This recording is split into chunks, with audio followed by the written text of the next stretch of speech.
Hello, this is Billy Core from the Carolina Circle Mall Wiki. Today is Saturday, January the 18th of 2014, and what you're looking at is a birthday present that I got back in November.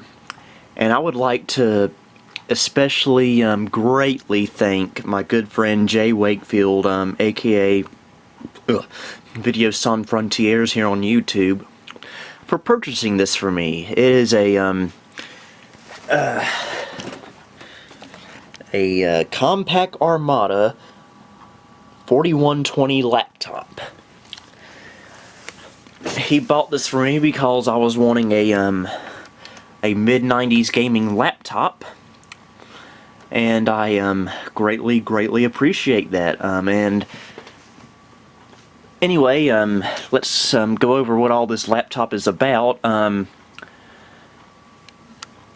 It has a built-in floppy drive, no CD-ROM, and it's not modular. There's no way to put a CD-ROM in here, but that's been taken care of, as you'll see in a few moments.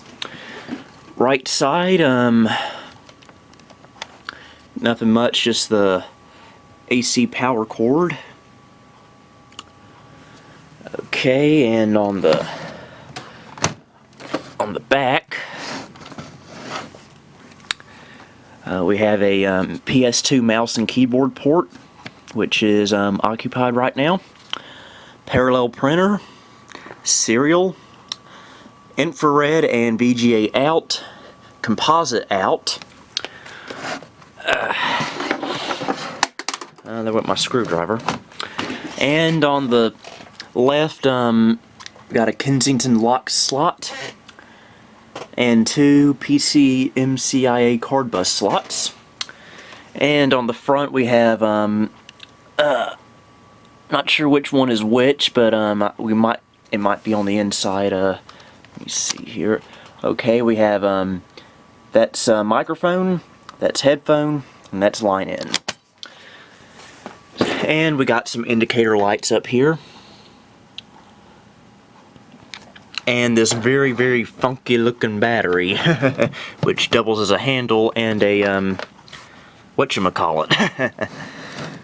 Now, you're probably wondering how I'm able to play CDs on here. Well, not only did Jay Wakefield purchase me this laptop for my birthday, he also purchased me this PCMCIA CD-ROM made by Sony, I think for their Sony Vaio laptops at the time. So, let's open it up. Yeah. It's in pretty good shape, as you can see. Got a real tiny trackpad, keyboard, which is very good.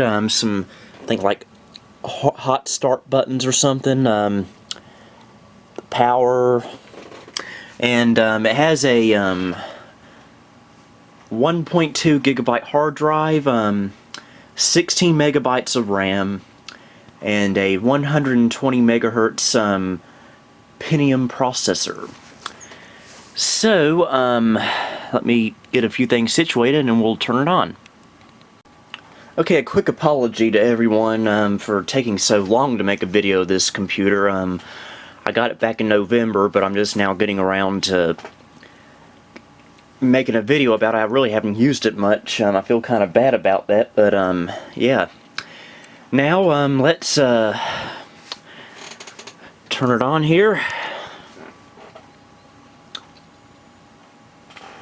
Alright, it's doing its memory count.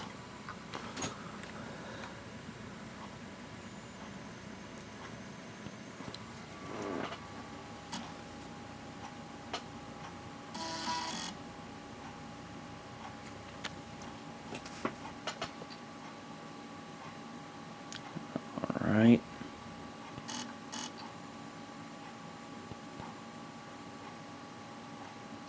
It's thinking about it. Alright, we are booting into Windows 95. I have the Plus Pack installed, as you can see.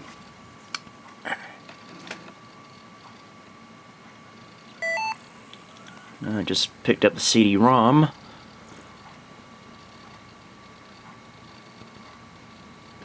And here we are. Got 2 stereo speakers right there. I'm not sure why that always comes up at startup. I think I must have installed something that I probably shouldn't have installed. But we'll go ahead and cancel out that. And now, ladies and gentlemen, you can see there's a little bit of a problem here. Now, Jay Wakefield purchased this for me as a mid-90s gaming laptop, but neither of us knew, and the seller didn't know either, that there's a particular item about this computer that kind of breaks the deal when it comes to gaming. Notice the shadowing there? Ladies and gentlemen, we have yet another example of a passive matrix display. Now, I will admit this is a one of the better active matrix displays, but yeah, that's why I really don't do a whole lot with it. I am still very grateful for getting this, though. It's makes a good collection piece. We'll say that. Anyway, let's go and see what all we have installed. Got Windows 95 on here. Oh yeah, I already mentioned that. Got a few Living Books games. Alright, where did the cursor go? Where did the cursor go? Okay, there we go. Right. Bookshelf 95. Works 4.0. The Gus games, and the Incredible Machine, Mixed Up Mother Goose, and 3D Ultra Pinball, which don't try to play it on a passive matrix display. It's not a very pleasant experience. So let's go into the system properties.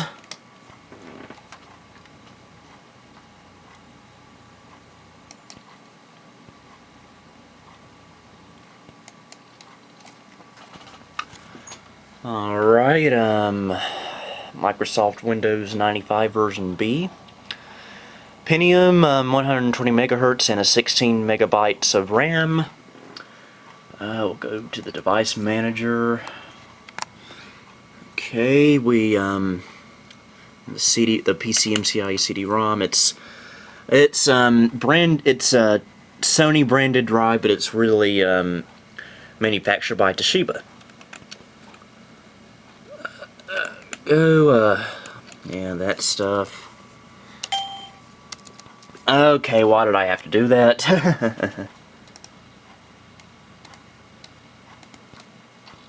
Okay, let's try this again. We have a Cirrus Logic 7548 video adapter.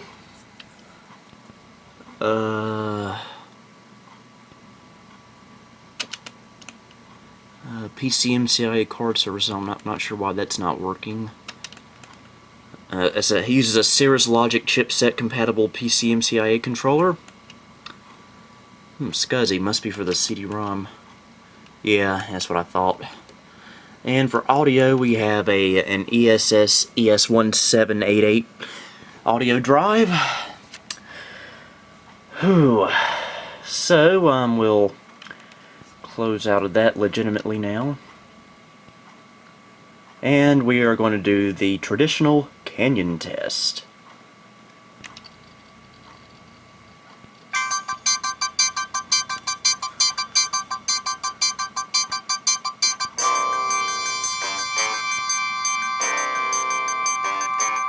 Uses an interesting MIDI synthesizer. It's like a combination of both FM synthesis and software wavetable. It's kind of nice, actually.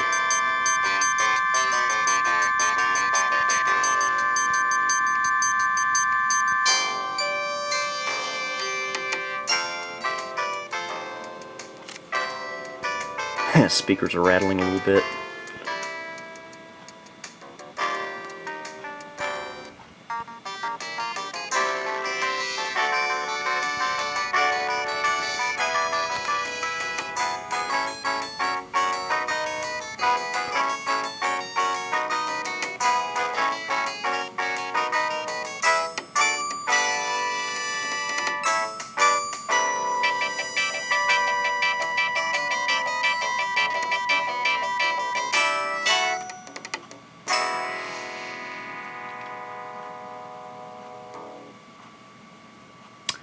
And that was the traditional canyon test. Can't have a vintage computer video without that, can we?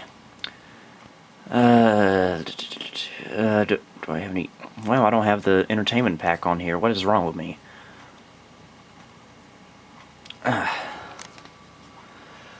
Okay, I will be right back. I'm going to see if we can try out a computer game on here.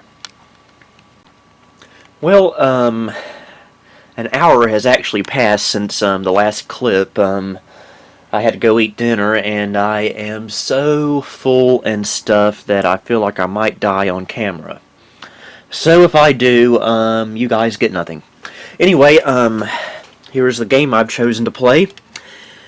It's one of my favorites, of course. You've seen it many, many times. Putt Putt Goes to the Moon, my original copy that I got back in 1996. So, first things first, let's open up the CD-ROM drive and see what we got. Ah! Alright, we'll pop this one in.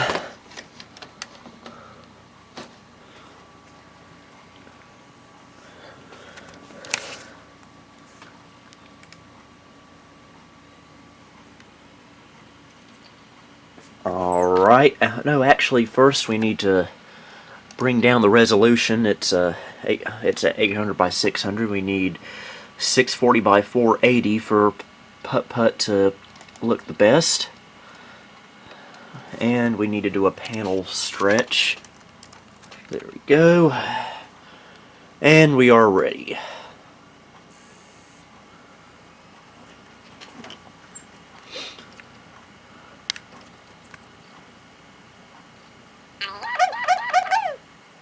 Oh yeah.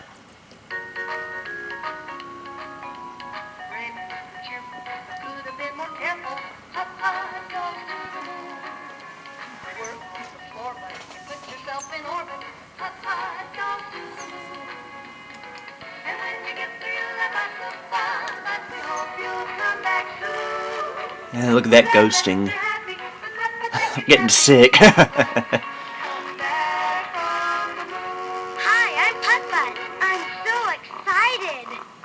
Mr. Firebird invited Pep and me to the fireworks factory. I bet this is going to be a great day.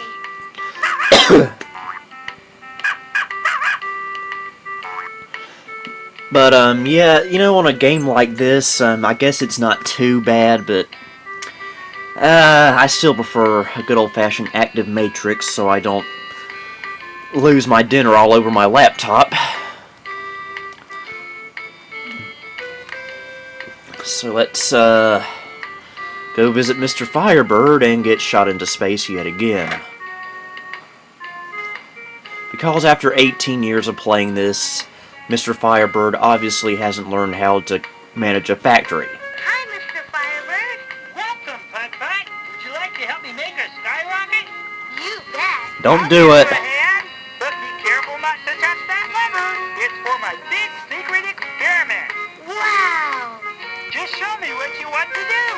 And you would also think that after 18 years, Putt Putt would realize not to come here anymore.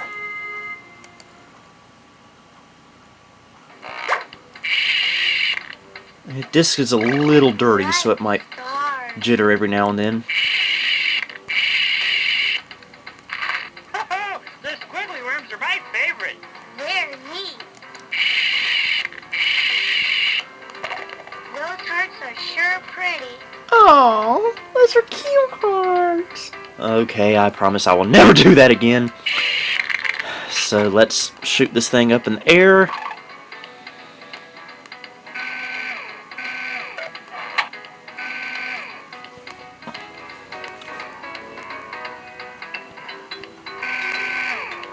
Are you guys dizzy yet, folks?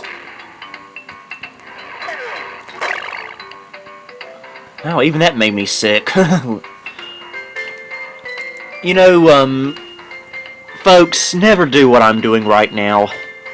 Never eat 3 helpings of spaghetti and then play a computer game on a passive matrix display.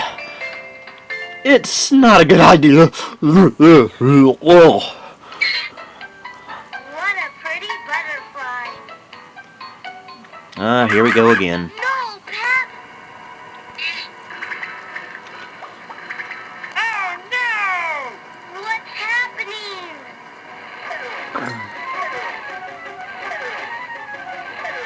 Buckle your seatbelt, Bud. You're going for a ride!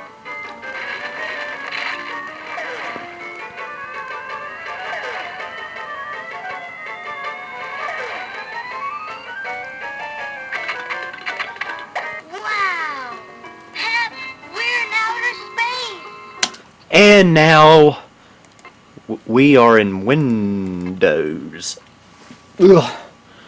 Oh gosh. Ugh. Let's see. We will switch. Okay, hard to do this with one hand.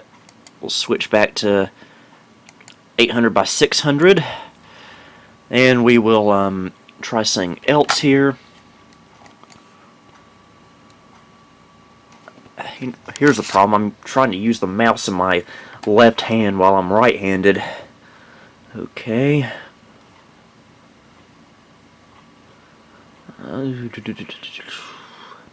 Microsoft Word. This is Word 95.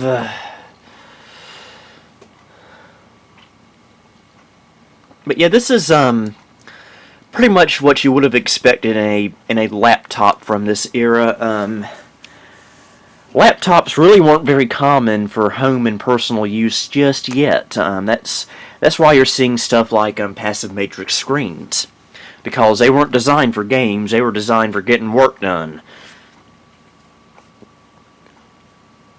Now, I am happy to report, though, that within the next couple of weeks, I will become the proud owner of another Compaq laptop. I'm not going to go into detail of what it is, but it will have an active matrix display, and it's going to be, let me just put it to you this way, my dream laptop. And from what I've seen, it's perfect for Windows 95 games and DOS games, so I'm going to be in pretty good shape, folks. I couldn't think of anything to type. So we'll get Putt out of here.